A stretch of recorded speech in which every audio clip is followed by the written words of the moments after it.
So hello everyone, this is Manoj Kumar and I welcome you all. तो आज के lecture के बारे में डिस्कस कर लेते हैं। तो आज का जो लेक्चर है वो है 10th क्लास के लिए और पर्टिकुलरली हमारे पास अभी फिजिक्स के रिवीजन लेक्चर चल रहे हैं। तो प्रत्येक चैप्टर के लिए हमारे पास 3 वीडियोज होंगी। पहली वीडियो है वो एक आपका फास्ट रिवीजन देगी उस चैप्टर के बारे में, और जो दूसरी वीडियो है वो आपको ये बताएगी कि हमें क्या क्या चीज़ें याद रखनी है, और तीसरी एक वीडियो हम न्यूमेरिकल प्रॉब्लम्स को लेकर एक छोटी सी वीडियो रखेंगे। और इस सभी का जो मोटिव है वो ये है कि आपका एग्जाम से पहले एक फास्ट रिवीजन हो जाए। ठीक है, तो बिना किसी देरी के शुरू करते हैं। आज का चैप्टर जो है हमारे पास chapter number 1 that is reflection of light, या फिर कहो कि प्रकाश का परावर्तन, और ये वीडियो है हमारे पास उसकी पहली वीडियो है। ठीक है, मतलब एक फास्ट रिवीजन वीडियो है। तो जल्दी जल्दी इसको रिवाइज कर लेते हैं। तो सबसे पहला जो आपको टर्म दिखाई दे रही है यहाँ पे, वो क्या लिखी हुई है? लाइट। लाइट कहो या फिर कहो कि प्रकाश। तो प्रकाश क्या है? तो प्रकाश वह कारक है जिसकी वजह से हम वस्तुओं को देख पाते हैं या हम वस्तुओं को देखते हैं। तो प्रकाश अगर नहीं होगा तो हम अपने कमरे में रखी हुई वस्तुएं, हम हमारे आसपास में रखी हुई वस्तुओं को नहीं देख पाएंगे। ठीक है, अब बात करते हैं लाइट सोर्स की, प्रकाश स्रोत की। तो लाइट सोर्स क्या है? लाइट सोर्स वो सोर्स है, वो स्रोत है जिससे प्रकाश उत्सर्जित होता है, जिससे प्रकाश आता है, हमें मिलता है। ठीक है, अब लाइट सोर्स कितने तरीके का हो सकता है? 2 तरीके का हो सकता है। पहला कौन सा है? प्राकृतिक स्रोत है, और दूसरा कौन सा है? मानव निर्मित है। तो प्राकृतिक मतलब नेचुरल, और मानव निर्मित कहोगे तो मैन मेड। नेचुरल मतलब क्या? जो खुद से बने हुए हैं, जो हमारी प्रकृति की देन है, जैसे कि सन हुआ, स्टार्स हुए, ठीक है, सूरज, तारे, ठीक है, ऐसी ऐसी वस्तुएं जो प्राकृतिक हैं और वो प्रकाश पैदा करती हैं। अच्छा, मैन मेड की अगर बात करेंगे तो क्या? जो आदमी ने स्वयं बनाए हैं। कौन से? लैंप हुआ, बल्ब हुआ, कैंडल हुआ, मोमबत्ती, बल्ब, लैंप, ये क्या है? ये मैन मेड है। ठीक है, अच्छा जी, और प्रकाश के बारे में हम क्या कह सकते हैं? और प्रकाश के बारे में हम ये कह सकते हैं कि प्रकाश एक प्रकार की ऊर्जा है। क्या है? प्रकाश एक प्रकार की ऊर्जा है। Light is a source of energy which helps us to see the objects. तो ये एक पर्टिकुलर डेफिनेशन हुई तुम्हारे लिए। जब भी तुमसे ये पूछा जाए कि प्रकाश क्या है, क्या बता दोगे? प्रकाश एक प्रकार की ऊर्जा है जिसकी वजह से हम चीजों को देख पाते हैं। ठीक है, ये जो यहाँ पे डायग्राम छपा हुआ है, इसके थ्रू तुम ये समझ सकते हो कि सूरज से जो प्रकाश निकल रहा है वो किसी वस्तु से टकरा के ना जब वापस लौटता है, हाँ, और हमारी आंखों पे पड़ता है, तब हमें चीजें दिखाई देती हैं। सही है, ये बात क्लियर है कि हमें चीजें दिखाई कैसे देती हैं? जब भी प्रकाश सोर्स से निकल के, स्रोत से निकल के वस्तु से टकराता है और टकरा के वापस आता है, हमारी आंखों पे पड़ता है, तब हमें चीजें दिखाई देती हैं। सही है, ओके। तो अब वस्तुओं को हम कैसे डिफाइन कर सकते हैं? ऑब्जेक्ट्स जो हमारे आसपास के हैं वो देखने के नजरिए से, या फिर कहो कि प्रकाश की टर्म्स में अगर हम बात करें तो उनको 2 तरीके से परिभाषित किया जा सकता है, 2 तरीके से उनको डिफाइन किया जा सकता है। और जो पहला तरीका है उसके अकॉर्डिंग देखो, जो पहला तरीका है उसके अकॉर्डिंग हम क्या बात कर सकते हैं कि एक तो ल्यूमिनस ऑब्जेक्ट्स हो सकते हैं, एक नॉन ल्यूमिनस हो सकते हैं, या फिर कहो कि एक प्रदीप्त वस्तुएं हो सकती हैं, दूसरा अप्रदीप्त वस्तुएं हो सकती हैं।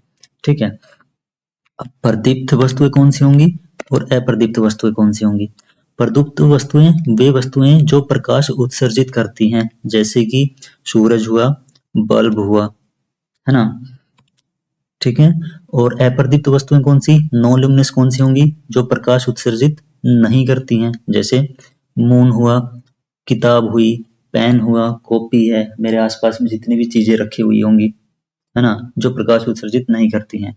अब चांद है, चांद को हमने इस कैटेगरी में रखा है, नॉन ल्यूमिनस की कैटेगरी में रखा है। क्यों रखा है? क्योंकि चांद का खुद का प्रकाश नहीं होता। चांद सूरज से मिलने वाले प्रकाश को ही वापस भेजता है, जिसकी वजह से हमें दिखाई देता है। सही है, तो इस बात में कोई समस्या नहीं है। अच्छा जी, दूसरी कैटेगरी कौन सी है? हम और कैसे डिफाइन कर सकते हैं? हम और ऐसे डिफाइन कर सकते हैं परावर्तन के दृष्टिकोण से। हालांकि हमने अभी परावर्तन समझा नहीं है, ठीक है। On the basis of reflection of light, तो परावर्तन के दृष्टिकोण से मतलब टकरा के वापस लौटा देना प्रकाश को। तो उसके तरीके से अगर हम देखेंगे तो वस्तुएं 3 तरीके की होती हैं। कौन सी? ट्रांसपेरेंट, जिनको हम पारदर्शी कहते हैं, ट्रांसल्यूसेंट जिनको हम पारभासी कहते हैं, और ओपेक जिनको हम अपारदर्शी कहते हैं। ठीक है, पारदर्शी वस्तुएं कौन सी होंगी? पारदर्शी वस्तुएं वो वस्तुएं होती हैं जो प्रकाश को खुद में से आर पार होने देती हैं। ध्यान से सुनना, ट्रांसपेरेंट वस्तुएं कौन सी हैं? जो प्रकाश को खुद में से आर पार होने देती हैं, उनसे प्रकाश टकरा के वापस नहीं लौटता है। ठीक है, जैसे गिलास है, गिलास के आर पार दिखाई देगा, पानी के आर पार दिखाई देगा, और हवा के आर पार दिखाई देता है। ठीक है, अब आ जाओ पारभासी पे। तो पारभासी वस्तुएं कौन सी हैं? जिनसे प्रकाश टकराए, हल्का सा पास कर जाए, हल्का सा वापस लौट आए। ठीक है, जैसे बैलून, तुमने गुब्बारा देखा होगा भरा हुआ, ठीक है, उसके आर पार हल्का हल्का ऐसा लगता है कि हाँ प्रकाश आ भी रहा है और उससे टकरा भी रहा है, जिसकी वजह से हमें दिखाई दे रहा है बैलून। ठीक है, ऐसे ही ट्रेसिंग पेपर होता है, और ऐसे ही दूध का नेचर भी ऐसा ही होता है। ओपेक वस्तुएं कौन सी हैं? जिनके आर पार बिल्कुल दिखाई ना दे। जैसे लकड़ी है, आयरन है, हमारे कमरे की दीवारें हैं। सही है ये बातें? ठीक है, अच्छा जी, अब चलते हैं थोड़ा सा आगे। हम रे ऑफ लाइट किसे कहते हैं? हम रे ऑफ लाइट किसे कहते हैं, या फिर कहो कि हम प्रकाश की किरण किसे कहते हैं? तो प्रकाश की किरण क्या है? एक सरल रेखा में चलने वाले प्रकाश को प्रकाश की किरण कहते हैं। ठीक है, वो प्रकाश, वो लाइट जो एक सीधी रेखा में चल रही हो, एक स्ट्रेट लाइन में जा रही हो, उसको हम क्या कह देंगे? रे ऑफ लाइट कह देंगे, जैसा तुम्हें यहाँ पे दिखाया गया है। ये क्या है? रे ऑफ लाइट है। अच्छा जी, बीम ऑफ लाइट किसे कहते हैं? प्रकाश का किरण पुंज हम किसे कहेंगे? तो प्रकाश की किरणें के समूह को प्रकाश का किरण पुंज कहा जाता है। अब ऐसी ऐसी बहुत सारी रे ऑफ लाइट हो, जैसे कि यहाँ पे हमें दर्शाया गया है ना? तो ये क्या है? ये बीम ऑफ लाइट को दर्शाती हैं। अब बीम ऑफ लाइट, या फिर कहो कि किरण पुंज, ये कितने तरीके का हो सकता है? ये आपका 3 तरीके का हो सकता है। पहला यहाँ पे लिखा हुआ है, देखो, पैरेलल बीम। पैरेलल बीम का मतलब समानांतर किरण पुंज। समांतर किरण पुंज कौन सा होगा? ये वाला, जिसके अंदर जो प्रकाश की किरणें हैं, जो लाइट रेज हैं, वो आपकी बिल्कुल सीधी स्ट्रेट एक दूसरे के समानांतर जा रही हो। डाइवर्जिंग किसे कहेंगे? अपसारी किरण पुंज किसे कहेंगे? यहाँ पे दिखाया हुआ आपका देखो, तो ये वाला जो है, ये कैसा है? डाइवर्जिंग बीम है, अपसारी किरण पुंज है, जो एक बिंदु से निकल के आगे की तरफ फैल जाए। ठीक है, कन्वर्जिंग बीम हम किसे कहेंगे? तो ये आपका कन्वर्जिंग बीम है। ठीक है, तो कन्वर्जिंग के अंदर क्या हो रखा है? देखो, बहुत सारी प्रकाश की किरणें एक बिंदु पे आकर मिल जा रही हैं, तो इस तरीके के किरण पुंज को हम क्या कहते हैं? अभिसारी किरण पुंज कहते हैं। अब बात करते हैं रिफ्लेक्शन ऑफ लाइट की, जो हमारा पर्टिकुलर चैप्टर का नाम है और टॉपिक का नाम है। ठीक है, प्रकाश का परावर्तन। अब समझो प्रकाश का परावर्तन किसे कहते हैं भाई? तो यहाँ पे एक लाइट सोर्स है, ठीक है, इससे प्रकाश की किरणें निकल रही हैं, और वो किरणें कहीं से टकरा के, ये जो दीवार है इससे टकरा के वापस आ जा रही हैं। ठीक है, तो ये चीजें इस डायग्राम के थ्रू हमें समझ आती हैं। ठीक है, तो इस डायग्राम के थ्रू हम ये कह सकते हैं कि जो प्रकाश का परावर्तन है वो कैसा है? प्रकाश का परावर्तन ऐसा है कि सोर्स से, किसी भी स्रोत से जब प्रकाश की किरणें निकलती हैं और किसी किसी भी परावर्तक सतह से टकराती हैं। परावर्तक सतह कौन सी होती है? वो सतह जो प्रकाश को वापस उसी माध्यम में लौटा दे। ठीक है, तो जब प्रकाश की किरणें किसी से टकरा के वापस उसी माध्यम में लौट आती हैं, तो हम उसे क्या कहते हैं? प्रकाश का परावर्तन कहते हैं। ठीक है, अब परावर्तन के नियम समझो। परावर्तन के सिंपल से 2 नियम हैं, लेकिन 2 नियमों को समझने से पहले हमें कुछ चीजें समझ लेनी चाहिए। जैसे कि ये जो आपका दिखाया हुआ है यहाँ पे, हाँ, ये जो ब्लू लाइन आपको दिखाई दे रही है, ये वाली, ठीक है, ये जो लाइन है, और इसके ऊपर छोटी छोटी ये ब्लैक डॉट्स लगी हुई हैं इस तरीके की, है ना? तो ये जो डॉट्स हैं ये आपको सतह को दर्शाती हैं, किसी भी सरफेस को दर्शाती हैं। और ये जो आपका ए है और बिंदु ओ है, यहाँ पे ये जो बिंदु ओ है, ठीक है, ए और ओ, यहाँ पे आपकी दिखाई हुई है इंसिडेंट रे, या फिर कहो कि आपतित किरण। क्या है? इंसिडेंट रे है, आपतित किरण है। ठीक है, और ये जो बिंदु ओ है, जहां पे आपका प्रकाश आके ना टकरा रहा है, इसको हम क्या कहते हैं, पॉइंट ऑफ इंसिडेंस कहते हैं, या फिर कहो कि इसको हम कहते हैं आपतन बिंदु। क्या कहते हैं, आपतन बिंदु कहते हैं।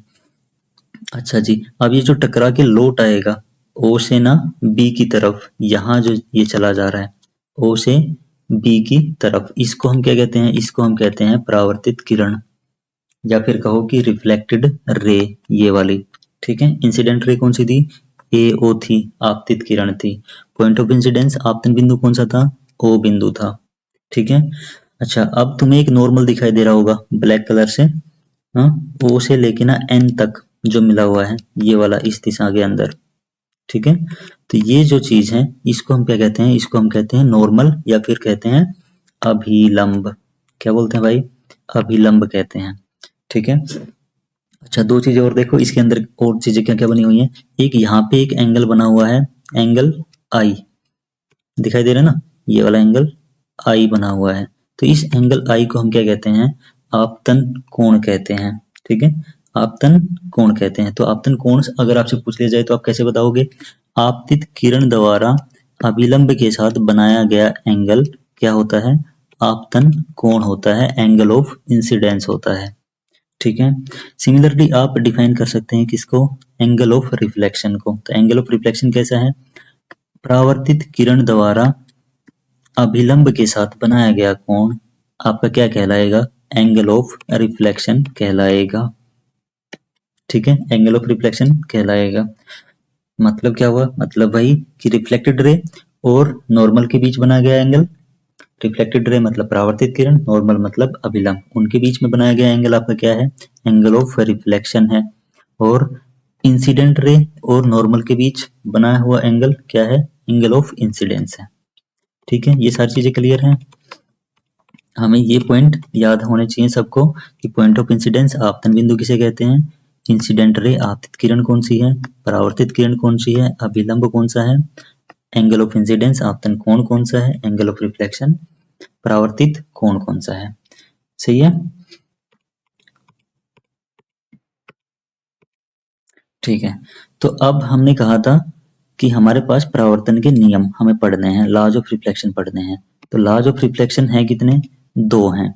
ठीक है, तो दो में से पहला कौन सा है, ये रहा आपका पहला नियम। तो पहला नियम क्या कहता है कि angle I is equal to angle R. इसका मतलब क्या हुआ कि angle of incidence is equal to angle of reflection, या दूसरे शब्दों में कहो आपतन कोण किसके बराबर है, परावर्तन कोण के बराबर है। ठीक है, बिल्कुल सिंपल है, इसमें कोई झंझट नहीं है, आराम से याद हो जाएगा। अच्छा दूसरा देखो, तो दूसरा कौन सा है, दूसरा नियम क्या कहता है कि ए ओ, अब ए ओ क्या है देखो समझो, ए ओ है अपनी, ए ओ है हमारी इंसिडेंट रे, इंसिडेंट रे मतलब आपतित किरण। ओ एन, ओ एन क्या है, ओ एन है आपका नॉर्मल अभिलंब। तो आपतित किरण, अभिलंब तथा ओ बी, ओ बी क्या है, ये देखो ये ओ बी रहा, रिफ्लेक्टेड रे है, परावर्तित किरण है। तो ये तीनों एक ही तल में होंगे। एओ मतलब आपतित किरण, अभिलंब और परावर्तित किरण। ठीक है, इंसिडेंट रे, रिफ्लेक्टेड रे और नॉर्मल तीनों कहाँ होते हैं, एक ही तल में होते हैं। ठीक है, अभी जैसे इसी डायग्राम को अगर हम बात करें तो इसी डायग्राम के अंदर तुम्हारी आपतित किरण, अभिलंब और परावर्तित किरण एक ही तल में है ना। ये जो तुम स्क्रीन देख रहे हो अपने सामने, इसी स्क्रीन के ऊपर तीनों बनी हुई है। ठीक है, तो इसको समझने में भी कोई समस्या नहीं है। ठीक है, तो परावर्तन के दो नियम है, बिल्कुल सिंपल है, याद रखना, एक angle I is equal to angle R, और दूसरा क्या है, तीनों एक ही तल में होते हैं। कौन से तीनों, आपतित किरण, अभिलंब और परावर्तित किरण। ठीक है, चलो आगे। इमेज, प्रतिबिंब किसे कहते हैं, है ना, प्रतिबिंब इमेज किसे कहते हैं। तो देखो समझो, जो डेफिनेशन है वो क्या कहती है, वो ये कहती है कि दर्पण से परावर्तित किरणें जब किसी बिंदु पर मिलती हैं या किसी बिंदु से आती हुई प्रतीत होती हैं, तब आपका क्या बनता है, प्रतिबिंब बनता है। हाँ, यहाँ पे दो चीजें लिखी हुई हैं साइमल्टेनियसली, जब किसी बिंदु पर मिलती हैं या किसी बिंदु से आती हुई प्रतीत होती हैं, ठीक है, तब क्या बनता है, प्रतिबिंब बनता है। दर्पण तुम्हें सबको पता होगा, मिरर अपने घरों में देखा होगा, चेहरा देखते हो सुबह सुबह, ठीक है, तो उसे हम दर्पण कहते हैं, मिरर कहते हैं।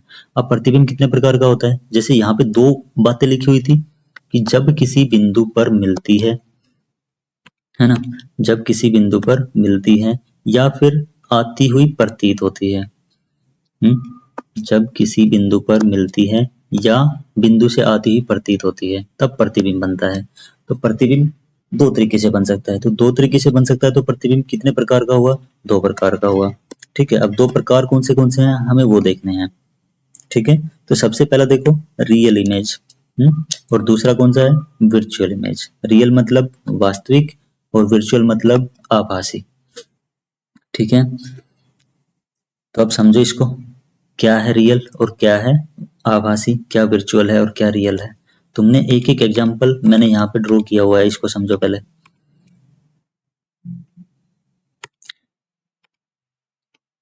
देखो, रियल इमेज का एक एग्जांपल दिया हुआ है, एक वर्चुअल इमेज का एग्जांपल दिया हुआ है। तो रियल इमेज के रूप में हमने क्या किया है, एक बड़ी सी यहाँ पे चम्मच बना रखी है। ठीक है, स्पून का उल्टा हिस्सा, ठीक है, एक चम्मच का उल्टा हिस्सा, और यहाँ पे कोई ऑब्जेक्ट है हमारे पास। ठीक है, तो ये ऑब्जेक्ट जब खुद को देखता है तो इस चम्मच के इस वाले हिस्से के अंदर, पीछे वाले हिस्से के अंदर इसको अपना एक उल्टा इमेज दिखाई दे रहा है, एक उल्टा प्रतिबिंब इसको दिखाई दे रहा है। ठीक है, तो ये जो इमेज बना हुआ है ये कैसा इमेज है, ये एक रियल इमेज है। और यहाँ पे जब हम वर्चुअल इमेज को देखते हैं, तो जब वर्चुअल इमेज में यही ऑब्जेक्ट किसी दर्पण के सामने खड़ा हुआ है, किसी मिरर के सामने खड़ा हुआ है, तो इसे क्या दिखाई दे रहा है, इसे अपना खुद का ही एक प्रतिबिंब दिखाई दे रहा है, लेकिन वो प्रतिबिंब रियल नहीं है, वर्चुअल है, आभासी है। ठीक है, अब इसको समझते हैं। ठीक है, इसको समझते हैं कि ये कैसे रियल है और कैसे वर्चुअल है। तो पहले इसकी क्या लिखी हुई है, विशेषताएं लिखी हुई है। ये पार्टीशन है आपका, यहाँ से रियल है ये वाला हिस्सा, और ये वाला हिस्सा क्या है, वर्चुअल इमेज है। ठीक है, तो इसकी विशेषताएं भी हम ऐसे ही समझ रहे हैं। तो जो आपका रियल इमेज था उसे हम क्या कर सकते हैं, पर्दे पर उतार सकते हैं, और हमेशा कैसा होगा, उल्टा होगा। और जो आपका वर्चुअल इमेज है, आभासी इमेज है, हाँ, वो कैसा होगा, पर्दे पर नहीं उतारा जा सकता, और हमेशा कैसा होता है, सीधा होता है। ठीक है, तो जस्ट इसका उल्टा है, जो आपका रियल है, रियल का जस्ट उल्टा क्या है, आभासी है या वर्चुअल है। ठीक है, तो इसमें कोई समस्या नहीं होगी। अच्छा, रियल इमेज और वास्तविक इमेज जो हमने डेफिनेशन के हिसाब से कहा था कि दो प्रकार का हो सकता है। एक हमने कहा था कि जब किसी बिंदु पर प्रकाश की किरणें मिलती हैं, तो अगर मिलेंगी, वास्तव में मिलेंगी, तो हम उसको कहेंगे रियल, और किसी बिंदु से आती हुई प्रतीत होती हैं तब जो प्रतिबिंब बनेगा उसे हम कहते हैं आभासी। ठीक है, तो ये जो दो डेफिनेशन है, ये दो डेफिनेशन आपकी इस डायग्राम से समझ आ सकती हैं। देखो, यहाँ पे अगर तुम देखोगे इस इमेज के अंदर, तो प्रकाश की किरणें रिफ्लेक्ट होके ना, ये इंसिडेंट हुई, ये रिफ्लेक्टेड हुई। ठीक है, तो परावर्तित होके दर्पण से एक बिंदु पे आके मिल जा रही हैं, तो इसे हम क्या कहते हैं, इसे हम कहते हैं रियल इमेज। ठीक है, दूसरे वाले डायग्राम के अंदर देखो, इसके अंदर प्रकाश की किरणें आई, वापस लौट गई हैं। ठीक है, तो अब ये यहाँ से आती हुई प्रतीत होंगी। ठीक है, यहाँ से आई, यहाँ से वापस लौट गई, तो ये कहाँ से आती हुई प्रतीत होंगी, इस बिंदु से आती हुई प्रतीत हो रही होंगी। ठीक है, ये वाला जो बिंदु है, तो ये इस तरीके का इमेज जब बनता है तब हम उसे उसे क्या कहते हैं, उसे हम कहते हैं आभासी प्रतिबिंब, या आभासी प्रतिबिंब, या फिर कहो कि वर्चुअल इमेज। ठीक है, अच्छा जी, अब हम बात कर लेते हैं समतल दर्पण की। समतल दर्पण तुमने सबने देखा हुआ है, प्लेन मिरर जो हम घरों में यूजुअली रखते हैं। ठीक है, वो कैसा होता है, प्लेन मिरर होता है या समतल दर्पण होता है। ठीक है, तो समतल दर्पण के बारे में बात करते हैं। समतल दर्पण द्वारा प्रतिबिंब का बनना, समतल दर्पण पे कैसे प्रतिबिंब बनता है। ठीक है, ये जो डायग्राम है, ये डायग्राम तुम्हें क्या दिखा रहा है, ये एक मिरर है यहाँ पे। ठीक है, और ये मिरर का ये वाला हिस्सा परावर्तक सतह है, यहाँ पे हम अपनी इमेज देखते हैं, यहाँ पे हम अपना चेहरा देखते हैं। ठीक है, ये जो ब्लू लाइन है ये आपका दिखाएगा चीजों को, पीछे वाली जो ब्लैक डॉट्स हैं यहाँ पे कुछ नहीं। ठीक है, यहाँ पे आपका खाली पड़ा है। ठीक है, ये जिस भी दीवार पे लगा हुआ है, ये दीवार को, उस दीवार को रिप्रेजेंट कर रहा है ब्लैक हिस्सा। सही है, अच्छा जी, ठीक है, अब इसके अंदर देखो, चीजों को ध्यान से पढ़ो एक एक करके, हमने क्या लिखा हुआ है। प्रतिबिंब दर्पण के पीछे बनता है। प्रतिबिंब कहाँ बनेगा? दर्पण के पीछे बनेगा। देखो, अगर मैं इसका प्रतिबिंब देखना चाहूँ तो इसका प्रतिबिंब कहाँ बना नजर आएगा? दर्पण के पीछे। आकार में बराबर होता है, जितना साइज का ये आर है उतना ही साइज का यहाँ पे इसका इमेज बना हुआ है। इमेज कह रहा हूँ, हाँ ठीक है, इमेज बना हुआ है, प्रतिबिंब बना हुआ है। सीधा बनता है, प्रतिबिंब कैसा बनेगा? सीधा बनेगा। अब ये आर इस तरफ था, ये आर भी इसी तरफ है, उल्टा नहीं है, ठीक है। अच्छा, और क्या होता है? और होता है पार्श्विक रूप से उल्टा। पार्श्विक रूप से उल्टा होने का क्या मतलब है? Laterally inverted. तो लेटरली इन्वर्टेड कैसा होता है? इसी आर को देखो ध्यान से, ये आर आपका लेफ्ट और राइट में चेंज हो गया है। इसका जो लेफ्ट हिस्सा था वो आपका राइट में नजर आ रहा है, राइट हिस्सा है वो आपका लेफ्ट में नजर आ रहा है। तो इसको हम क्या कहते हैं? पार्श्विक रूप से उल्टा होना कहते हैं, ठीक है। अच्छा, और क्या होता है? आभासी होता है। कैसा होता है? आभासी होता है। ये जो इमेज बना हुआ है ये कैसा है? आभासी बना हुआ है, ये रियल इमेज नहीं है। उतना ही पीछे बनता है जितना वस्तु दर्पण के सामने होती है, और उतना ही पीछे बनेगा जितना की वस्तु दर्पण के सामने होगी। अब जितनी डिस्टेंस यहाँ पे है उतनी ही डिस्टेंस इसकी यहाँ पे होगी, कहने का मतलब हुआ ये। तो ये सारी चीजें क्लियर है, ठीक है। तो इसमें कोई समस्या नहीं है। चले आगे चलते हैं। Reflection at the curved surface. अब कर्व्ड सरफेसेस पे रिफ्लेक्शन हमें देखना है। वक्र सतहों से परावर्तन देखना है। तो वक्र सतहों से परावर्तन, एक तुमने घरों में सबने देखा होगा, वक्र सतह कर्व्ड सरफेस, एक नई नई चम्मच जब हम लेके आते हैं घर पे, ठीक है, तो उसके दोनों हिस्से को पलट के देखो, एक अंदर वाला और एक बाहर वाला। एक अंदर वाला और एक बाहर वाला, उन दोनों पे तुम्हें इमेज दिखाई देंगे। खुद की शक्ल देखो, एक में हो सकता है बड़ी दिखाई दे, एक में हो सकता है छोटी दिखाई दे, एक में हो सकता है उल्टा दिखाई दे, एक में हो सकता है सीधा दिखाई दे। तुमने सबने देखा भी होगा, ठीक है। तो वो एक परफेक्ट एग्जांपल है किसका? कर्व्ड सरफेस का या वक्र सतहों का, ठीक है ना। कर्व्ड सरफेस या फिर वक्र सतहों का एक परफेक्ट एग्जांपल है आपके घर में रखी हुई नई नई चम्मच जो चमकती हो, जिसके अंदर कुछ दिखाई देता हो, ठीक है। तो अब बात कर लेते हैं स्फेरिकल मिरर्स की, कि हम गोलीय दर्पण बनाते कैसे हैं। किसकी बात कर रहे हैं? गोलीय दर्पण की, कि गोलीय दर्पण कैसे बनाए जाते हैं। तो गोलीय दर्पण के लिए हमें क्या चाहिए? हमें चाहिए एक बड़ा सा होलो स्फीयर। क्या चाहिए? एक होलो स्फीयर। होलो स्फीयर मतलब एक खोखला गोला चाहिए, अंदर से खाली हो। तो एक खोखला गोला लेंगे, एक होलो स्फीयर लेंगे, और उस होलो स्फीयर को क्या करेंगे? उसके दो हिस्से कर लेंगे, एक यहाँ से एक यहाँ से, सॉरी, एक यहाँ से सीधा करके और एक यहाँ से, भाई हो जा सीधा यार, ठीक है। तो ऐसे करके हमने इसके दो हिस्से निकाल लिए। अब जो ये वाला हिस्सा था ये हमने यहाँ निकाल लिया, ये वाला हिस्सा था ये हमने यहाँ निकाल लिया, ठीक है। तो अब इस वाले हिस्से को देखो जो बाहर की तरफ है, इसकी जो परावर्तक सतह है वो कहाँ है? बाहर की तरफ है, ये वाली इसकी परावर्तक सतह है, ठीक है। तो परावर्तक सतह बाहर है, तो इसका मतलब ये बाहर से चमक रहा होगा, बाहर से इसके ऊपर चीजें दिखाई दे रही होंगी, अंदर की तरफ ये दीवार की तरह खाली है, ठीक है। तो इस तरीके के मिरर को, इस तरीके के दर्पण को हम क्या कहते हैं? उत्तल दर्पण कहते हैं, या फिर कन्वेक्स मिरर कहते हैं।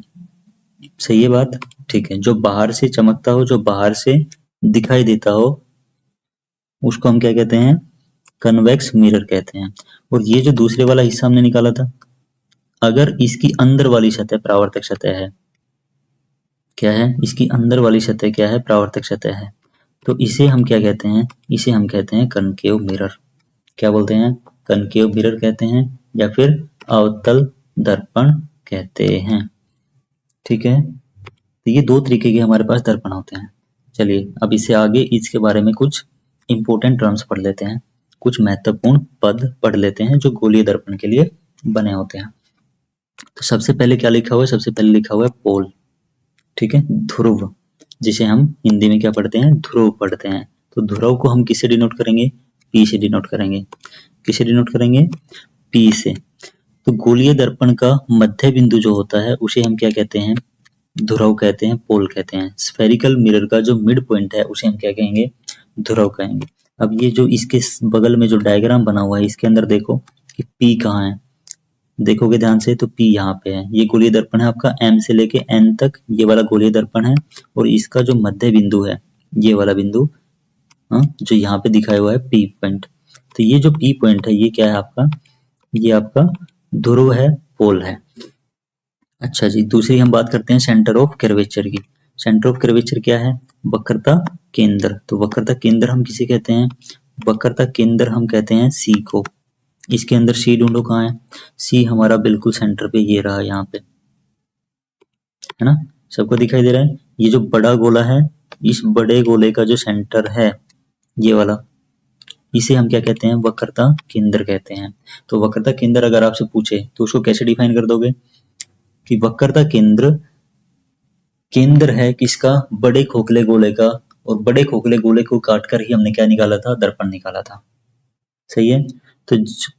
तो वक्रता केंद्र समझ आया, सेंटर ऑफ कर्वेचर किसे कह देंगे। ठीक है, अब चलते हैं रेडियस ऑफ कर्वेचर पे।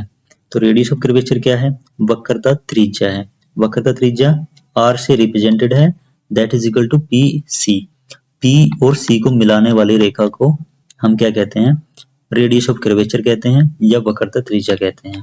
ठीक है, तो PC देखो डायग्राम के अंदर कहाँ पे है, P से लेके C तक ये जो मिली हुई है, ये यहाँ से यहाँ तक की जो लाइन है इसको हम क्या कहते हैं, रेडियस ऑफ कर्वेचर कहते हैं, R कहते हैं, वक्रता त्रिज्या कहते हैं। हालांकि मैं इस R को यहाँ पे ही बना सकता हूँ क्योंकि त्रिज्या ही तो है, तो ये R यहाँ पे भी हो सकती है, त्रिज्या ही तो है तो ये R यहाँ पे भी हो सकती है, लेकिन यहाँ पे हमारे पास दर्पण नहीं है। ठीक है, तो दर्पण के किसी भी बिंदु को सेंटर ऑफ कर्वेचर से मिला दो, हमें क्या मिल जाएगा, वक्रता त्रिज्या मिल जाएगी। ठीक है बात, ठीक है। आप समझते हैं प्रिंसिपल एक्सिस, प्रिंसिपल एक्स मतलब मुख्य अक्ष, मुख्य अक्ष एक्स एक्स डैश। ठीक है, तो मुख्य अक्ष समझो क्या चीज है, मुख्य अक्ष है हमारे पास एक्स और एक्स डैश को मिलाने वाली ये जो ब्लैक लाइन जो तुम्हें दिखाई दे रही है ये वाली, इसको हम क्या कहते हैं, मुख्य अक्ष कहते हैं, प्रिंसिपल एक्सिस कहते हैं। तो इसको कैसे याद रखोगे, इसको याद रखने का सिंपल तरीका है कि एक ऐसी लाइन जो ध्रुव से इस P बिंदु से गुजरती हो और इस C बिंदु से गुजरती हो, इसको हम क्या कहते हैं, मुख्य अक्ष कहते हैं। तो इसे आगे थोड़ा, तो अभी हम बात कर रहे हैं फोकस के बारे में। ठीक है, तो फोकस हम किसे कहते हैं, तो मुख्य अक्ष के समानांतर आती हुई प्रकाश की किरणें दर्पण से परावर्तन के बाद जिस बिंदु पर आकर मिलती हैं या जिस बिंदु से आती हुई प्रतीत होती हैं, क्या कहलाता है, फोकस कहलाता है।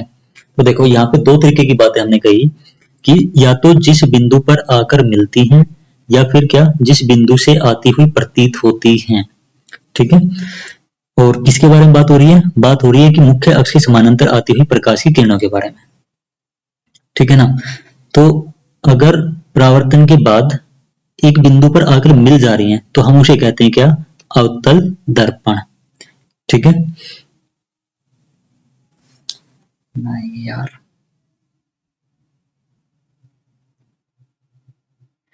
तो मैंने बना नहीं रखेगा यार,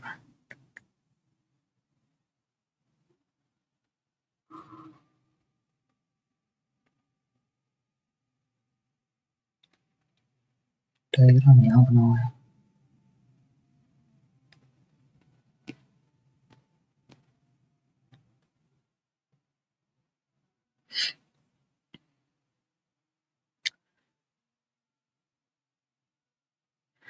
तो ये हुआ आप लोगों का मुख्य अक्ष। अब चलते हैं इसे थोड़ा सा आगे। तो अभी हम किसके बारे में बात कर रहे हैं, फोकस के बारे में बात कर रहे हैं। फोकस किसे कहते हैं, फोकस मुख्य अक्ष के समानांतर आती हुई प्रकाश की किरणें, ध्यान से सुनना, मुख्य अक्ष के समानांतर आती हुई प्रकाश की किरणें दर्पण से परावर्तन के बाद जिस बिंदु पर आकर मिलती हैं या जिस बिंदु से आती हुई प्रतीत होती हैं उसे हम क्या कहते हैं, फोकस कहते हैं। ठीक है, तो देखो अवतल के लिए लिखा हुआ है क्या, जिस बिंदु पर आकर मिलती हैं। तो एक बार अवतल दर्पण देखो जो हमने ऊपर बनाया हुआ था। ठीक है, उसमें ध्यान से देखो, ये देखो ये तुम्हारा अवतल दर्पण यहाँ बना हुआ है। तो अवतल दर्पण के अंदर मुख्य अक्ष के समानांतर आती हुई किरणें क्या हो रहा है, दर्पण से परावर्तन के बाद, यहाँ से परावर्तन के बाद जिस बिंदु पर आकर मिलती हैं उसे हम क्या कहते हैं, फोकस कहते हैं। या फिर हमने दूसरी डेफिनेशन क्या पढ़ी, दूसरी हमने ये पढ़ी कि जिस बिंदु से आती हुई प्रतीत होती हैं। ठीक है, जिस बिंदु से आती हुई प्रतीत होती हैं। तो अगर मैं इस डायग्राम को ध्यान से देखूंगा, इसके अंदर क्या है, इसके अंदर आपका कैसा दर्पण है, उत्तल दर्पण है। ठीक है, तो उत्तल दर्पण के अंदर या फिर कहो कि कन्वेक्स मिरर के अंदर आपकी जो मुख्य अक्ष के समानांतर प्रकाश की किरणें आ रही थी, वो परावर्तन के बाद क्या हो रही है, परावर्तन के बाद फैल जा रही है। ये इस दिशा में आ गई है, ये इस दिशा में आ गई है, ठीक है। तो ये फैल जा रही है, तो ये फैली हुई किरणें अगर मैं पीछे की तरफ मिलाता हूं तो इस बिंदु पर आकर मिल रही है। तो इस बिंदु को हम क्या कहते हैं, फोकस कहते हैं। क्लियर है? ठीक है, चलते हैं आगे। तो वापस हम कहां तक आ गए, फोकस तक आ गए।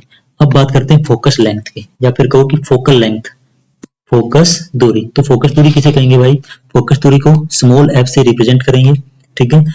और इसे हम कैसे डिफाइन करते हैं, ध्रुव P से, पोल से फोकस F की दूरी को फोकस दूरी कहा जाता है। तो बिल्कुल सिंपल है, पोल को और F को मिला दो, P और F बिंदु को मिला दो, तो उसको हम क्या कह देते हैं, F कह देते हैं, ठीक है, मतलब फोकस दूरी कह देते हैं।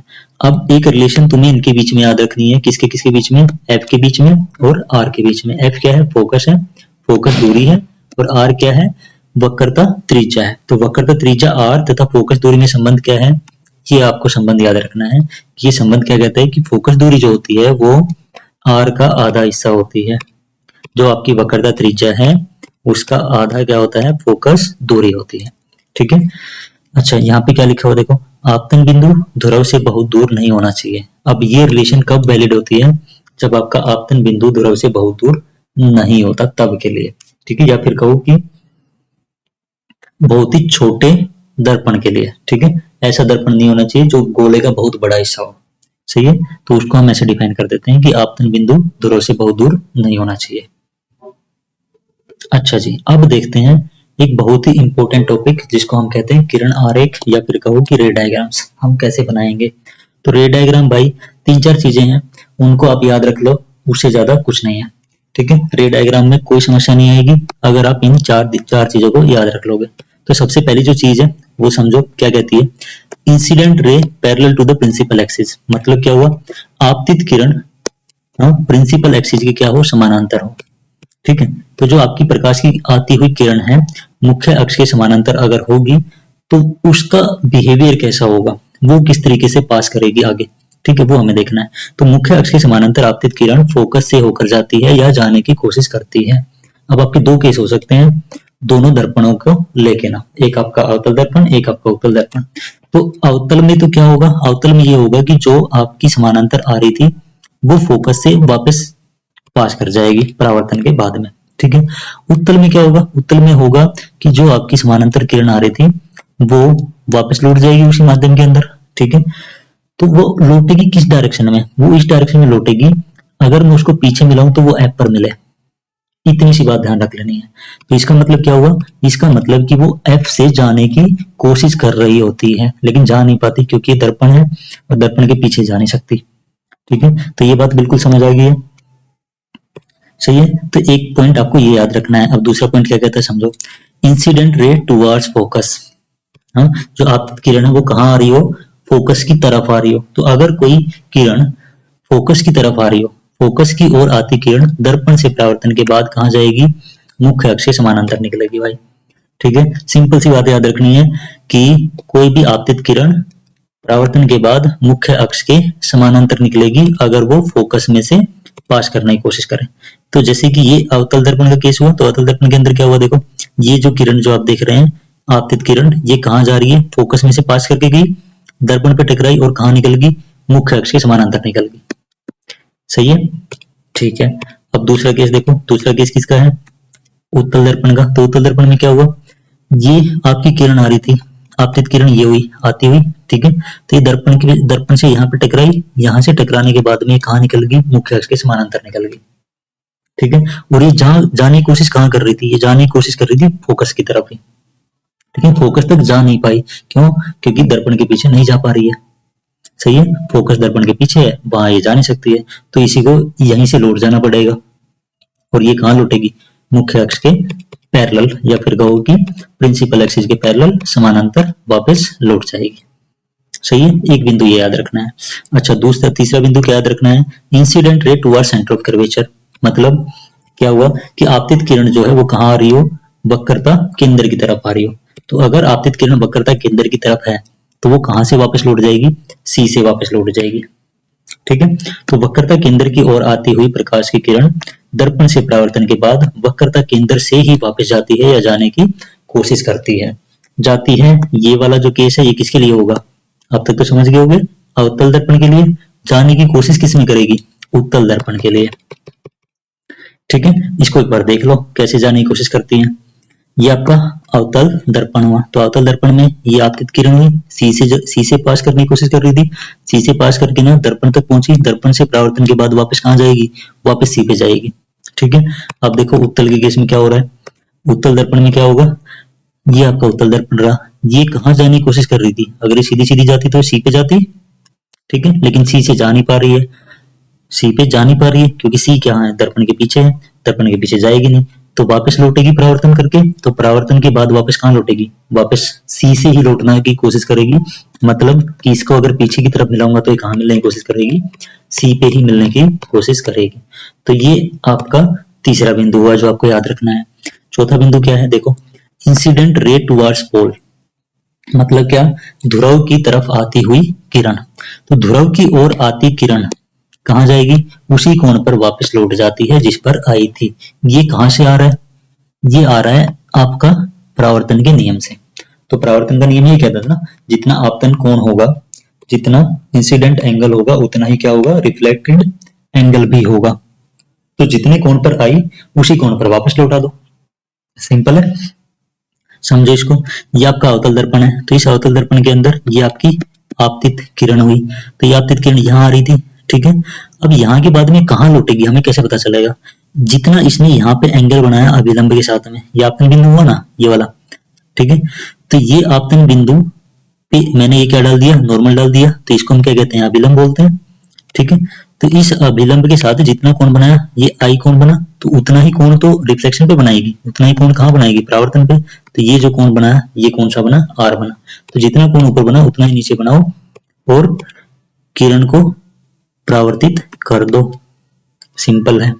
ठीक है, तो ये तो हुआ किसका केस, अवतल का। अब उत्तल में समझो, उत्तल में क्या होगा, ये आपकी आपतित किरण थी, ये इसका परावर्तन बिंदु हुआ, ध्रुव पे आगे गिरी है। ठीक है, तो इसके बाद में जैसा सेम केस यहाँ पे था अवतल में, ऐसा ही उत्तल में होगा, ये इसका अभिलंब होगा। तो अभिलंब के साथ में जितना एंगल आपतित किरण ने बनाया उतना ही परावर्तित किरण बनाते हुए बाहर की तरफ लौट जाएगी। तो ये आपके चार बिंदु हैं जो आपको याद रखने हैं। अगर ये चार बिंदु याद रख लिए तो आपको रे डायग्राम बनाते वक्त कोई समस्या नहीं होगी। और ये एक एक्स्ट्रा पॉइंट है जो मैं आपको दे रहा हूँ, ठीक है, जो आपको शायद किसी किताब में लिखा ना मिले, तो इसको ध्यान से समझना। डायरेक्शन ऑफ इंसिडेंट रे, ठीक है, हमेशा जो इंसिडेंट रे है, जो आपतित किरण है, उसकी डायरेक्शन, उसकी दिशा कौन सी रखोगे, लेफ्ट से राइट की तरफ रख लो।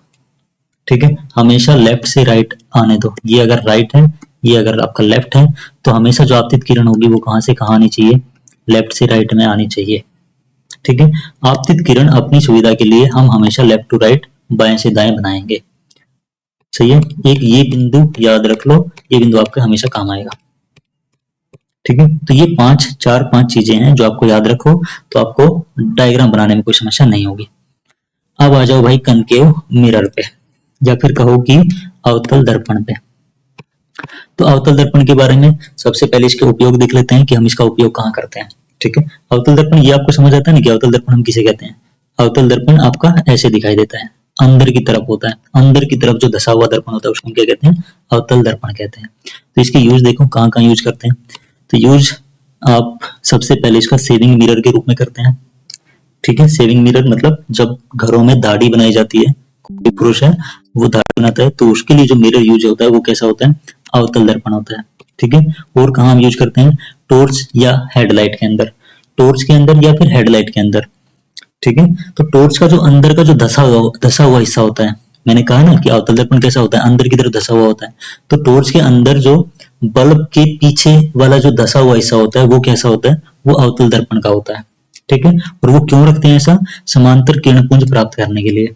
ठीक है, ये बात ध्यान रख लेना। और कहाँ यूज करते हैं, डेंटिस्ट, डॉक्टर वगैरह यूज करते हैं। जैसा कि आप इस पिक्चर में देख पा रहे हो, यहाँ पे इस डॉक्टर के सिर पे एक ऐसी पट्टी लगी हुई है। ठीक है, यहाँ पे एक अवतल दर्पण है। ठीक है ना, तो ये अवतल दर्पण क्या कर रहा है एक्चुअली में, जितनी भी लाइट आ रही थी ये वाली, इसको इसके मुंह के अंदर जहां पे भी जिसका दांत वगैरह चेक कर रहा है, तो उस दांत के ऊपर इस सारे प्रकाश को फेंक दे रहा है। ठीक है ना, इस पे फोकस कर दे रहा है। तो डेंटिस्ट यूज करते हैं, और कहाँ हम यूज करते हैं, सोलर फर्नेसेस में यूज करते हैं, सोलर भट्टियों में यूज करते हैं। ठीक है, तो ये टॉर्च की हेडलाइट यहाँ पे बनी हुई है, तो इसके अंदर का ये वाला हिस्सा जो होता है इसको हम क्या कहते हैं, अवतल दर्पण का बना हुआ होता है। ठीक है, अब आ जाओ अवतल दर्पण में बने प्रतिबिंबों की स्थिति, प्रकृति और उनका आकार। कि आपका जो कनकेव मिरर है, कनकेव मिरर के अंदर प्रतिबिंब इमेज कैसे बनते हैं हमें वो देखना है। ठीक है, तो इस टेबल को हम समझेंगे, थोड़ा सा टाइम लगाएंगे, इस टेबल को हम समझ लेंगे। ठीक है, तो इस टेबल को समझने से पहले एक बार ये डायग्राम देख लो, इस डायग्राम के अंदर चीजों को देख लो एक बार अच्छे से। ठीक है, अब भाई डायग्राम के अंदर जो ड्राइंग्स बनी हुई है वो बस उनको एंजॉय करो। ठीक है, कैसे बने हुए कैसे नहीं बने हुए हैं इनको समझते हैं। देखो ये आपका क्या हुआ, ये वाला दर्पण जो कैसा है, ये दर्पण आपका एक कनकेव मिरर है। ठीक है, अवतल दर्पण है। तो इस अवतल दर्पण के अंदर ये आपका एक्स डैश हुआ, ये क्या हुआ, मुख्य फोकस हुआ। ठीक है, प्रिंसिपल सॉरी मुख्य फोकस कह रहा हूँ, प्रिंसिपल एक्सिस हुआ। ठीक है, तो ये आपका मुख्य अक्ष हुआ।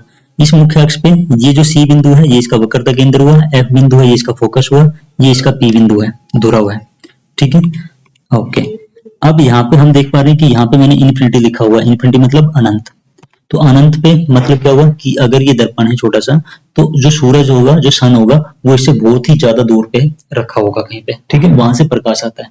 ठीक है, अब वहां से हम क्या देख रहे हैं, ये जो मैंने यहाँ पे डायग्राम्स, छोटे छोटे डायग्राम्स बनाए हुए हैं, ये किसको रिप्रेजेंट कर रहे हैं, किसी भी ऑब्जेक्ट को रिप्रेजेंट कर रहे हैं। कोई भी वस्तु दर्पण के सामने रखी हुई है, ठीक है, और वो वस्तु कहाँ पे रखी हुई है, इनको रिप्रेजेंट कर रहे हैं। अब वस्तु देखो कहाँ पे रखी हो सकती है, इस सूरज के बीच में और इस सी के बीच में रखी हो सकती है। ठीक है, ये वाली, और कहाँ रखी हो सकती है, इस सी पे रख सकते हैं, सी और इस एफ के बीच में रख सकते हैं यहाँ पे। ठीक है, और कहाँ रख सकते हैं, एफ पे रख सकते हैं, और कहाँ रख सकते हैं, एफ और पी के बीच में रख सकते हैं, और पी पे रख सकते हैं। ठीक है, तो इन सभी बिंदुओं पे अगर वस्तुएं रखी हुई हैं तो इनके रिस्पेक्ट में जो इमेज बनेगा वो कहाँ बनेगा, हमें ये देखना है, ये समझना है। ठीक है, तो सबसे पहला जो केस है ये वाला, ऑब्जेक्ट कहाँ पे रखा हुआ है, इन्फिनिटी पे रखा हुआ है, मतलब अनंत पे रखा हुआ है। ठीक है, वस्तु कहाँ रखी हुई है, अनंत पे। अनंत पे मतलब बहुत ही ज्यादा दूर रखी हुई है। तो जब भी कोई वस्तु बहुत ज्यादा दूर रखी होती है तो वहां से जो आपतित किरण होती है, इंसिडेंट रे होती हैं, वो कैसी होती हैं, वो हमेशा पैरेलल आती हैं, वो हमेशा समानांतर आती हैं। तो समानांतर ये किरण आ रही थी, एक ये आई, एक इसके नीचे आई। ठीक है, तो ये दर्पण से परावर्तन के बाद में हमने एक पॉइंट पढ़ा था कि जब भी किरण मुख्य अक्ष से समानांतर आती हैं तो वो कहाँ जाने की कोशिश करती हैं, फोकस पे। तो ये वाली भी फोकस पे आ जाएगी और ये वाली भी लौट के कहाँ पे आ जाएगी, फोकस पे।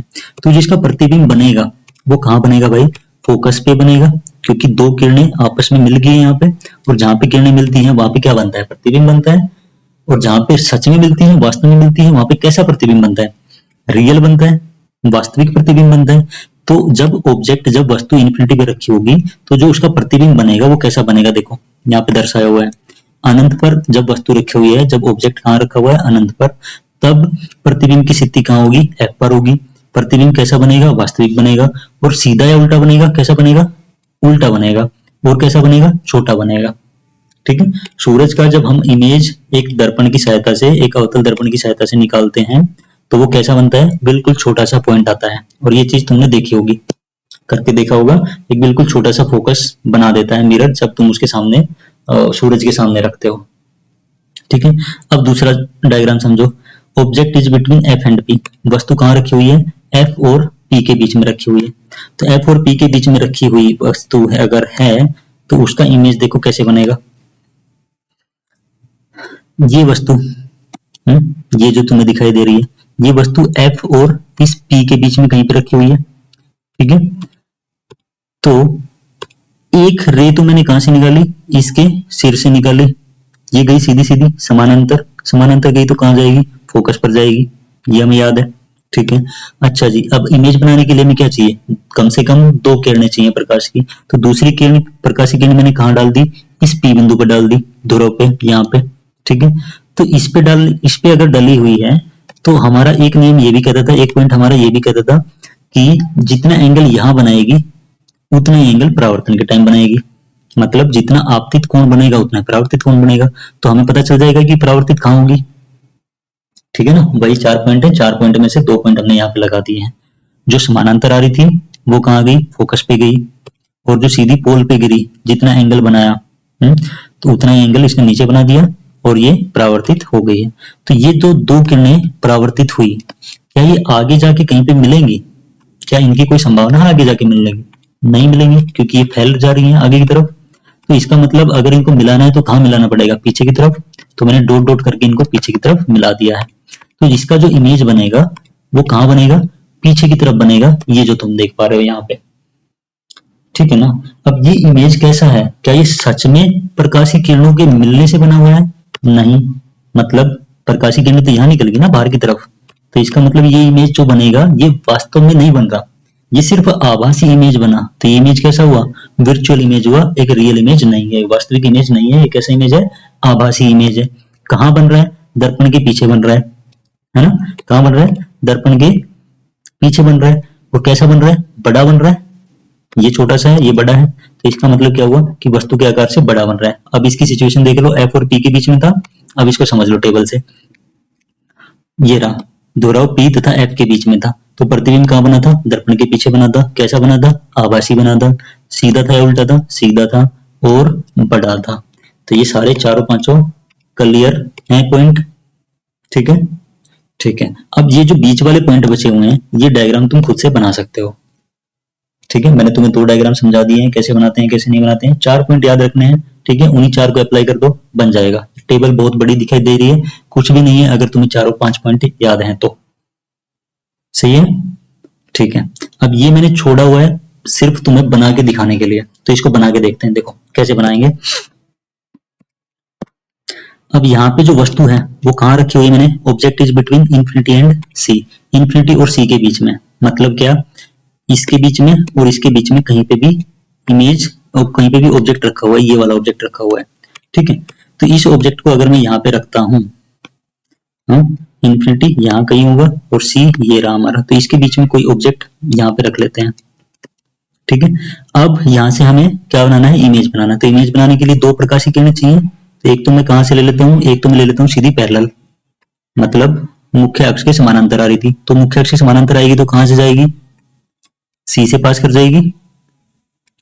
इस बात में कोई संदेह किसी को नहीं होना चाहिए, क्योंकि हमने पढ़ा है कि जो प्रकाशीय किरण मुख्य अक्ष से समानांतर आती है वो फोकस से जाएगी। अच्छा, एक क्या करो, एक फोकस में डाल दो, तो जो फोकस में जाएगी वो कहां जाएगी? वो जाएगी मुख्य अक्ष से समानांतर, है ना। यही हमने पढ़ा है, ये कहां जाएगी? मुख्य अक्ष से समानांतर। तो इसको समानांतर निकाल दो, तो मुख्य अक्ष से समानांतर खींचोगे एक लाइन तो ये ऐसी आएगी, ठीक है। अब ये दोनों लाइन कहाँ काट रही है? यहाँ पे काट रही है, तो इसका मतलब इमेज यहाँ बनेगा। और ये दोनों लाइन कहाँ से निकली थी? इसके सिर से निकली थी, तो इसका मतलब इसका सिर यहाँ होना चाहिए। तो इस बिंदु पे बनाओ इसका सिर और इसको बना दो ऐसे करके उल्टा, सही है। अब इसका प्रतिबिंब देखो कहाँ आया? सी और एफ के बीच में आया। टेबल में जाके देखो कहाँ है। हम किसकी बात कर रहे थे? हम बात कर रहे थे इंफिनिटी और सी के बीच की बात कर रहे थे। तो इंफिनिटी और सी मतलब अनंत और सी के बीच के। तो प्रतिबिंब की स्थिति कहाँ हुई? सी और एफ के बीच में हुई ना। सी और एफ के बीच में देखो, सी और एफ के बीच में ही है प्रतिबिंब, यही है सी और एफ के बीच में, ठीक है। अच्छा जी, कैसा है? वास्तविक है। क्या प्रकाशीय किरणें सच में मिली है? हाँ, सच में मिली है। ऐसा तो नहीं है ना कि पीछे आगे पीछे बढ़ानी पड़ी हो, नहीं, डॉटेड लाइन नहीं है। तो इसका मतलब इमेज कैसा है? वास्तविक है। क्या इमेज उल्टा है? हाँ, उल्टा बना हुआ है। छोटा बना, देखो ध्यान से, छोटा ही बना होगा। ये इतना है हाइट में और ये हाइट में थोड़ा सा छोटा हो गया है, ठीक है। तो ये हुआ भाई, हम इस तरीके से कोई भी रे डायग्राम बना सकते हैं, ठीक है। अब आ जाओ उत्तल दर्पण पे, कन्वेक्स मिरर पे।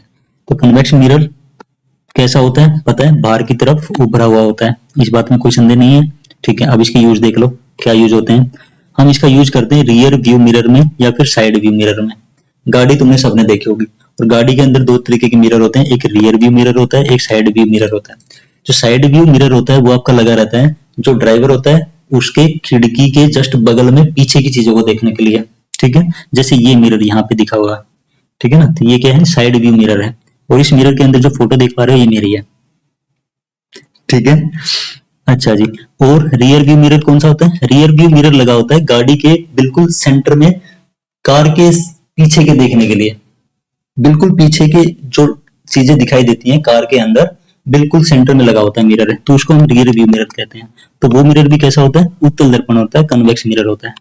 और हम कहाँ यूज करते हैं, ट्रैफिक मिरर में शार्प कॉर्नर्स पे, ट्रैफिक मिरर में शार्प कॉर्नर्स पे, जहां पे तेज मोड होता है, जैसे ये तुम देख पा रहे हो नेक्स्ट पिक्चर में, ठीक है, जहां पे तेज मोड होता है वहां पे ट्रैफिक को देखने के लिए, ठीक है, वहां पे यूज कर सकते हैं। तो ये जो मिरर जो तुम इस पिक्चर में देख पा रहे हो, ये कैसा मिरर है, एक ट्रैफिक मिरर है। और ये जो तुम लोग देख पा रहे हो, ये दोस्त है मेरे, ठीक है ना। और ये कहीं भी चल देते हैं भाई, इनको कोई भी चीज दिखाई दे जाए उसी के पीछे चल देते हैं, ठीक है। ठीक है, अब समझो कि हम रे डायग्राम्स कैसे बनाएंगे। सेम तरीके की एक टेबल है, जैसा हमने पीछे किया था ऐसी एक टेबल है, उत्तल दर्पण में बने प्रतिबिंबों की स्थिति, प्रकृति और उनके आकार, ठीक है। ये कह रहा है कि कन्वेक्स मिरर में जो इमेज बनेंगे वो किस तरीके से बनेंगे, हमें ये देखना है। और इसके अंदर बहुत ज्यादा बड़ी टेबल नहीं है, इसके अंदर 2-3 तरीके की चीजें हैं बस। ऑब्जेक्ट या तो ध्रुव पे हो सकता है, ध्रुव या अनंत के बीच में हो सकता है, और अनंत पर हो सकता है। अब ध्यान से समझो इस चीज को कि अगर यहाँ पे इन्फिनिटी है, यहाँ पे मिरर है, तो इस मिरर के बीच में क्या क्या पॉइंट है, कोई पॉइंट है, कोई पॉइंट है ही नहीं, क्योंकि जितने पॉइंट है एफ यहाँ आ गया है, सी यहाँ आ गया है, समझ रहे हो ना। तो एक ही सिचुएशन बच रही है मेनली, एक तो या तो इन्फिनिटी पे हो सकता है, या इनके बीच में कहीं हो सकता है, या फिर पी पे हो सकता है ना। तो 3 ही केस बनेंगे, ठीक है। अब ये 3 केस हैं, 3 केस में से 2 यहाँ बने हुए हैं, एक तुम बना लेना खुद से। समझते हैं, देखो यहाँ पे जो ऑब्जेक्ट रखा हुआ है कहाँ रखा हुआ है, between infinity and P, infinity अनंत और पी के बीच में रखा हुआ है, ठीक है। तो ध्रुव के बीच में और अनंत के बीच में रखा हुआ है, तो ये ऑब्जेक्ट रखा हुआ है यहाँ पे। तो इस ऑब्जेक्ट से एक लाइन आई पैरेलल, समानांतर आई, समानांतर आई कहां से जाएगी, फोकस से जाएगी। तो फोकस इसका कहाँ था, यहाँ था फोकस, तो ये फोकस से सीधी सीधी जा नहीं सकती है, तो क्या करेगी, ये तो यहाँ मुड़ जाएगी, और ये मुड़ने की डायरेक्शन हमें कैसे पता चलेगी, इसको पीछे की तरफ फोकस में मिला दो, सही है। इसको क्या करो, पीछे की तरफ फोकस पे मिला दो। अच्छा, एक लाइन हमने क्या की, एक लाइन ये ध्रुव था पी बिंदु यहाँ पे, ठीक है, इस पी बिंदु पे डाल लो। इस पी बिंदु पे जैसे डालोगे जितना एंगल बनेगा उतना एंगल नीचे बना दोगे, तो एक लाइन और मिल जाएगी, ठीक है। और जैसे ही 2 लाइन मिली उनको इस तरीके से मिला दो। हाँ, अब ये बाहर की तरफ फैल रही है, आगे तो मिलने की संभावना है नहीं, तो इनको क्या करो, इनको पीछे की तरफ मिला दो। तो ये पीछे की तरफ आ रही थी यहाँ से, ये पीछे की तरफ आ रही थी यहाँ से, यहाँ मिल रही है, तो यहाँ मिल रही है, तो इसका मतलब इमेज कहाँ बनेगा, यहाँ बनेगा। और ये मैंने पीछे जबरदस्ती बढ़ाई है, असलियत में तो ये बाहर की तरफ जा रही थी, तो इसका मतलब ये इमेज जो बनेगा कैसा बनेगा, ये जो इमेज बनेगा ये आभासी इमेज बनेगा। और कहाँ बन रहा है, दर्पण के पीछे बन रहा है, बड़ा बन रहा है, छोटा बन रहा है, छोटा बन रहा है। और कैसा बन रहा है, छोटा बना, सीधा बना है, उल्टा बना, सीधा बना। तो जितनी भी चीजें हैं ये सारी की सारी तुम चेक कर सकते हो, है ना। ठीक है, अब ये वाला इमेज देख लो, ऑब्जेक्ट इज एट इन्फिनिटी। अगर इन्फिनिटी पे होगा तो मैंने क्या बताया था, जब भी अनंत पे होगा तो वहां से जो प्रकाश की किरण आएंगी वो कैसी आएंगी, बिल्कुल समानांतर आएंगी मुख्य अक्ष के। तो मुख्य अक्ष के समानांतर अगर प्रकाश की किरणें आ रही हैं तो वो कहाँ जाने की कोशिश करती हैं, फोकस पे। फोकस पे जा नहीं पाएंगी, तो इसका मतलब क्या करेंगे, इसको पीछे की तरफ बढ़ाना पड़ेगा। तो पीछे की तरफ बढ़ा दो, और जो परावर्तित किरणें हैं वो आगे की तरफ बढ़ा के ना आगे निकाल दो। तो एक यहाँ निकल गई, एक यहाँ निकल गई, और ये वापस आ जाएगी, ठीक है। तो जो इमेज बनेगा वो कहाँ बनेगा, पीछे की तरफ बनेगा। पीछे की तरफ कहाँ बनेगा, फोकस पे बनेगा। तो फोकस पे जो इमेज बनेगा वो कैसा बनेगा, बिल्कुल छोटा सा बनेगा, पॉइंट के माफिक, है ना। ठीक है, तो इसको देख लो, अनंत पर रखा है तो कहाँ बनेगा, फोकस पर। कैसा बनेगा, आभासी, सीधा बनेगा, और बहुत छोटा बनेगा, डिमिनिश्ड बनेगा, ठीक है ना। ठीक है भाई, अब चलो आगे। कोऑर्डिनेट साइन कन्वेंशन, या फिर कहो कि निर्देशांक चिन्ह परिपाटी, बिल्कुल सिंपल सी चीज है, बिल्कुल सिंपल है, इससे सिंपल कुछ नहीं हो सकता। देखो, ये आपका मुख्य अक्ष हुआ, एक्स और एक्स डैश, ठीक है। ये जो बीच वाला बिंदु है इसको हम पोल कह देते हैं, ध्रुव, है ना। इसको हम क्या कहते हैं, ध्रुव कह देते हैं। इससे ऊपर जितनी भी चीजें होंगी, जितनी भी हम दूरियां मापेंगे कैसी होंगी, पॉजिटिव होंगी। इससे नीचे हम जितनी भी दूरियां मापेंगे कैसी होंगी, नेगेटिव होंगी। जितनी भी नीचे दूरियां मापेंगे कैसी होंगी, नेगेटिव होंगी, नेगेटिव होंगी, ठीक है। प्रकाश की दिशा मैंने क्या कहा था, प्रकाश की दिशा हमेशा लेफ्ट से राइट रख लो, है ना, बाएं से दाएं रख लो। तो बाएं से दाएं जितनी भी दूरियां मापोगे कैसी होंगी, पॉजिटिव होंगी। दाएं से बाएं मापते हो तो नेगेटिव होंगी। बस ये 3-4 चीजें ध्यान रखनी है, इसके अंदर कुछ नहीं है, ठीक है। ये सारी की सारी चीजें मैंने लिखी हुई हैं। अच्छा, एक बात ये ध्यान रख लेना, सभी दूरियां पी से मापी जाती हैं। कहां से मापी जाएंगी, पी से, इस पी बिंदु से मापी जाती हैं दूरियां, ठीक है। और ऊपर नीचे की मापोगे तो इस एक्सिस से मापते हैं, ऊपर नीचे मापना है तो एक्सिस से, और अगर दाएं बाएं मापना है तो P से, ठीक है, तो P को ओरिजिन मान के चलना है बस। अच्छा, और क्या लिखा हुआ है, आने वाले प्रकाश की दिशा में सभी दूरियां पॉजिटिव एवं इसके विपरीत नेगेटिव होती हैं, ये हमने अभी पढ़ा। मुख्य अक्ष के ऊपर की ओर मापी गई दूरियां पॉजिटिव तथा नीचे की ओर मापी गई दूरियां नेगेटिव होती हैं, ठीक है। अब इस एग्जांपल से समझ लो, इस एग्जांपल के अंदर ये सारी दूरियां हमने तय की हुई है, ठीक है। ये एग्जांपल जो तुम देख पा रहे हो ये किसका है, कनकेव मिरर का है, अवतल दर्पण का है। तो अवतल दर्पण के अंदर एक केस जो हमने ऊपर छोड़ दिया गया होगा यहाँ पे बनाया हुआ है, ठीक है, समझो इसको। ऑब्जेक्ट कहाँ रखा हुआ है, सी और एफ के बीच में ये रखा हुआ, ठीक है। तो सी और एफ के बीच में जो ऑब्जेक्ट रखा हुआ है वहां से एक प्रकाश की किरण मैंने मुख्य अक्ष से समानांतर निकाल ली, समानांतर निकाल ली तो कहां से जाएगी, फोकस से जाएगी, फोकस से आके ना यहाँ तक आ गई।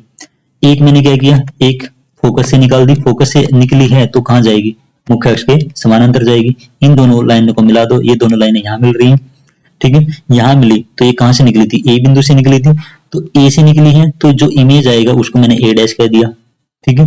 और इसको ऊपर की तरफ मिला देंगे तो उसको हम क्या कह देंगे, बी डैश कह देंगे, सही है।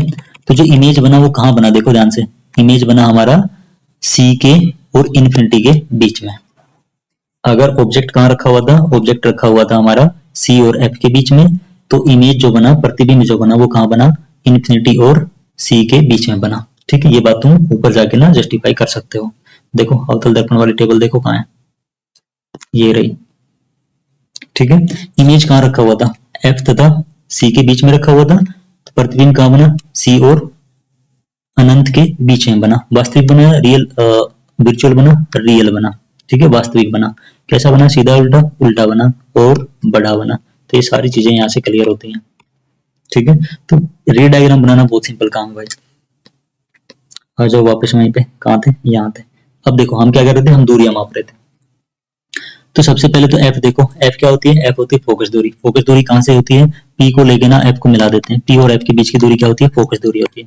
तो ये जो फोकस दूरी है, तो पी से मेरे को इस दिशा में जाना पड़ रहा है, ठीक है, प्रकाश इस दिशा में आ रहा था, तो ये जो दूरी होगी कैसी होगी, नेगेटिव होगी। प्रकाश की दिशा में सभी दूरियां पॉजिटिव, अपोजिट दिशा में, विपरीत दिशा में नेगेटिव होती हैं, सही है बात, ठीक है। अब आ जाओ आर पे, तो आर कहाँ है, पी से लेके ना, आर कहाँ होगा भाई, आर सी तक, ठीक है। आर कहां तक होता है, पी से लेके सी तक होता है, तो पी से लेके सी तक, तो पी से वापस जाना पड़ रहा है, तो इसका मतलब नेगेटिव। अच्छा यू क्या होता है, ये वाला जो यू देख पा रहे हो, यू क्या होता है, ये होता है ऑब्जेक्ट की डिस्टेंस या फिर वस्तु की दूरी। तो वस्तु की दूरी क्या होती है, वस्तु की दूरी, वस्तु कहाँ रखी हुई है, यहाँ पे रखी हुई है, तो यहाँ से ये दूरी पीछे की तरफ जाएगी तो कैसी रहेगी, नेगेटिव रहेगी। इमेज कहाँ बना, इमेज यहाँ बना, तो इसको हम क्या बोलते हैं, वी बोलते हैं, इमेज डिस्टेंस, प्रतिबिंब की दूरी। तो प्रतिबिंब की दूरी भी कैसी रहेगी, नेगेटिव ही रहेगी, पी से इस दिशा में जाना पड़ेगा, सही है। प्रकाश की दिशा क्या अपोजिट है सारी, तो ये कैसी हुई, सारी की सारी नेगेटिव है ये वाली। अच्छा अब देखो एच, एच क्या है, हाइट है, हाइट मतलब ऊंचाई है, तो ये ऊंचाई यहाँ से ऊपर की तरफ है, मुख्य अक्ष से कहाँ है, ऊपर की तरफ जा रही है, तो ऊपर की तरफ कैसी होगी, पॉजिटिव होगी, ठीक है। एच डैश क्या होती है, एच डैश होती है प्रतिबिंब की ऊंचाई। तो प्रतिबिंब कहाँ बन रहा है, मुख्य अक्ष से नीचे की तरफ बन रहा है, उल्टा बन रहा है, तो उल्टा बन रहा है तो कैसा है, नेगेटिव है। तो बिल्कुल सिंपल है चीजें समझने में, ठीक है। अब आ जाओ नीचे, मिरर फार्मूला, दर्पण का सूत्र है। दर्पण का सूत्र मैं यहाँ पे निकालने नहीं जा रहा हूँ, सीधा सिंपल सा याद रखोगे कि किसी भी गोलीय दर्पण के लिए, मतलब अवतल के लिए या फिर उत्तल के लिए, वस्तु दूरी, प्रतिबिंब दूरी और फोकस दूरी के बीच के संबंध को हम क्या कहते हैं, दर्पण का सूत्र कहते हैं। मतलब प्रतिबिंब दूरी, वस्तु दूरी और फोकस दूरी, इन तीनों के बीच का संबंध क्या कहलाता है, दर्पण का सूत्र कहलाता है। और दर्पण का सूत्र तुम्हें पता है क्या होता है, 1/v + 1/u = 1/f। ऑब्जेक्ट की डिस्टेंस, इमेज की डिस्टेंस और फोकस दूरी, फोकल डिस्टेंस, इनके बीच का जो संबंध है उसे हम क्या कहते हैं, मिरर फॉर्मूला कहते हैं, दर्पण का सूत्र कहते हैं। अब एक चीज बची छोटी सी, आवर्धन। आवर्धन किसे कहते हैं, आवर्धन को हम स्मॉल m से डिनोट करते हैं। आवर्धन होता है कि कोई भी दर्पण किसी भी वस्तु को जो इमेज बना के दे रहा है वो कैसा बना के दे रहा है, मतलब कितना बड़ा बना के दे रहा है या कितना छोटा बना के दे रहा है, ठीक है। तो मैग्निफिकेशन आवर्धन, इसका मतलब क्या होता है, इसको हम निकालते कैसे हैं, प्रतिबिंब की ऊंचाई और वस्तु की ऊंचाई के अनुपात को आवर्धन कहा जाता है। ये आपकी हुई प्रतिबिंब की ऊंचाई, ये आपकी हुई वस्तु की ऊंचाई, इनका जो रेशियो है इसको हम क्या कहते हैं, आवर्धन कहते हैं। और ये जो रेशियो है ये इसके बराबर भी आता है, -v/u के बराबर। v क्या है, v है आपकी प्रतिबिंब की दूरी, कि पोल से ध्रुव से प्रतिबिंब कितनी दूर बना, इमेज कितनी दूर बना, और यू क्या है, जो आपका ऑब्जेक्ट की दूरी, वस्तु की दूरी, कि वस्तु आपकी कितनी दूरी पे रखी हुई थी। तो ये आपको सिंपल से चीजें याद रखनी पड़ेंगी, ठीक है। इसको हम कहते हैं आवर्धन। तो ये था भाई आज का पूरा एक वीडियो टॉपिक। तो थैंक यू फॉर वॉचिंग, और stay connected and keep learning. तो उम्मीद करता हूं कि आपको ये लेक्चर पसंद आएगा और आपका रिवीजन करने में हेल्प करेगा, ठीक है। तो एक दूसरे से जुड़े रहिए और पढ़ते रहिए। Thank you.